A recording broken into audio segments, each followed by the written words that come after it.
Ladies and gentlemen, a new snapshot for Minecraft Java Edition 1.16, the Nether update, has been released.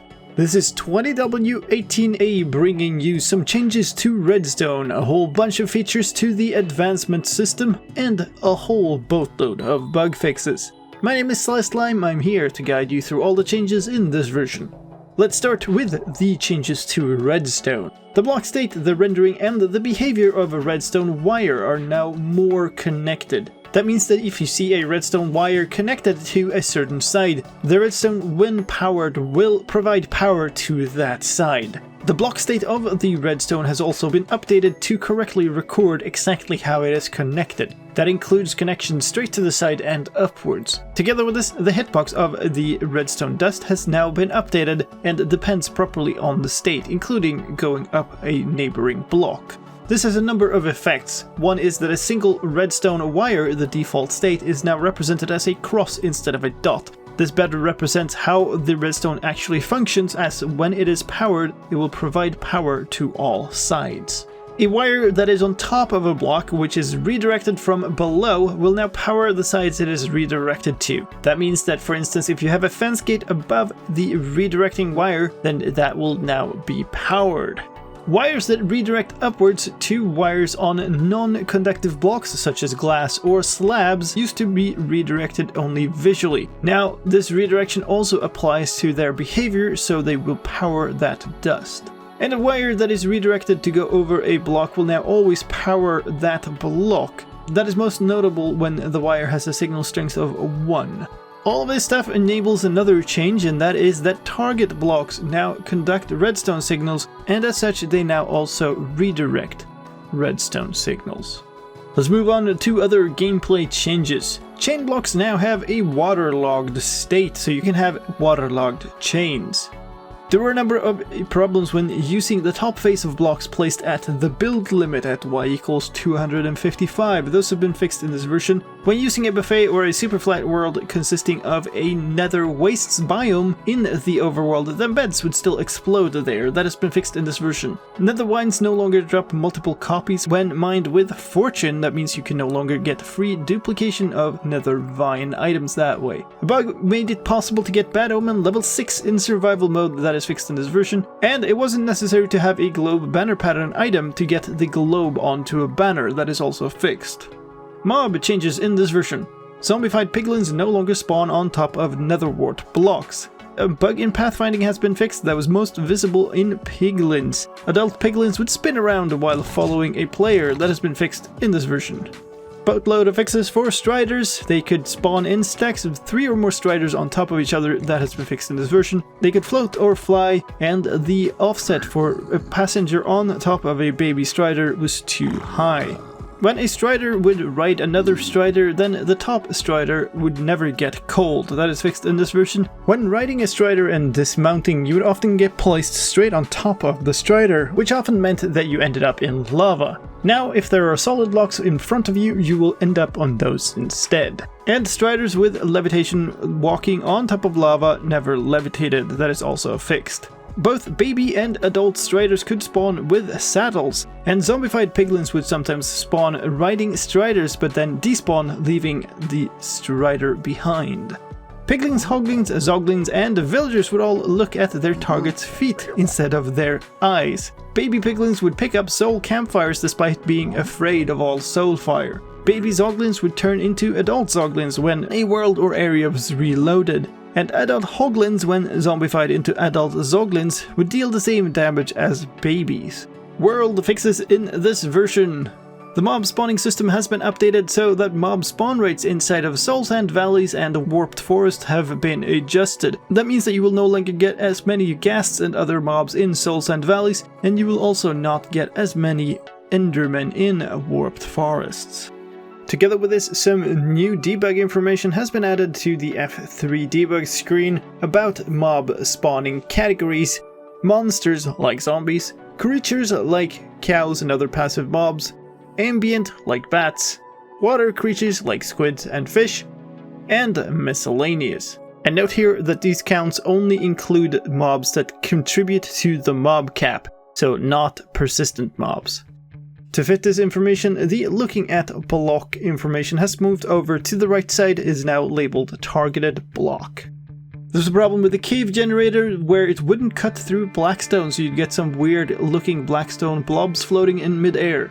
And a couple of fixes for bastions. Piglins and hoglins spawned in bastion remnants could outrun players, they would be way too fast. And bastion remnants couldn't generate in super flat worlds, those have all been fixed in this version. A tweak to loot. Golden apples are now slightly less common in portal ruined chests. They used to have about a 9% chance of being selected, and that chance is now around 4%. There's also a problem with height map data not getting converted properly when upgrading a world to the latest snapshot, that was 20w18a. This had a number of follow-on effects, such as maps showing stone-like patterns, rain falling through blocks, rain appearing black, or the wrong type of precipitation being selected. The update problem has been fixed, so those problems should no longer appear, but do note that any level or chunk that you opened in the previous snapshot will now be broken. If you want to salvage such a world, well, restore it from the backup that you should have had before trying the world in a snapshot. If that isn't available, then you can also try to run the optimize world option with the erase cache setting set to on. Visual fixes in this version. The enchantment glint will now once again render on armor. Wet wolves no longer become black for an instant when shaking off water. The new Nether lighting system that changes the ambient light vector on blocks now also applies to fluids, blocks with block entities, and entities. And the main menu panorama no longer has the wrong overlay when using the Programmer Art resource pack.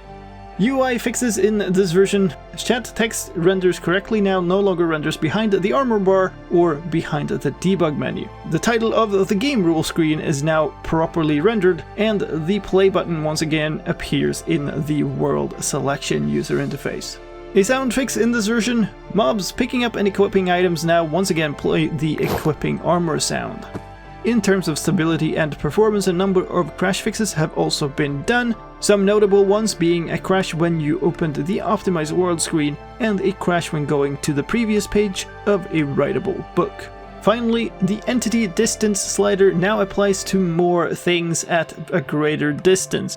That also means that pulling the slider up has a much more noticeable impact on performance, so be a little bit careful.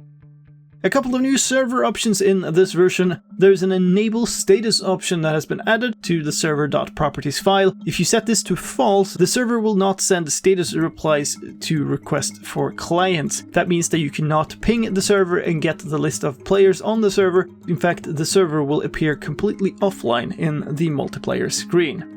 There's another new option as well. It is called Entity Broadcast Range Percentage. This server property kind of corresponds to the entity render distance scale, but controls how much data is being sent from the server to clients. Higher values here of course means that clients can see entities further away, but also means that there will be more network traffic. This is a percentage, so for instance specifying 50 will mean half of the default range, and specifying 200 will specify twice the default range. Let's move on to technical changes, and let's start with the advancement system, which has gotten a fairly substantial upgrade. Every trigger type except impossible now has a player check added, and entity checks in triggers can now use loot table condition syntax.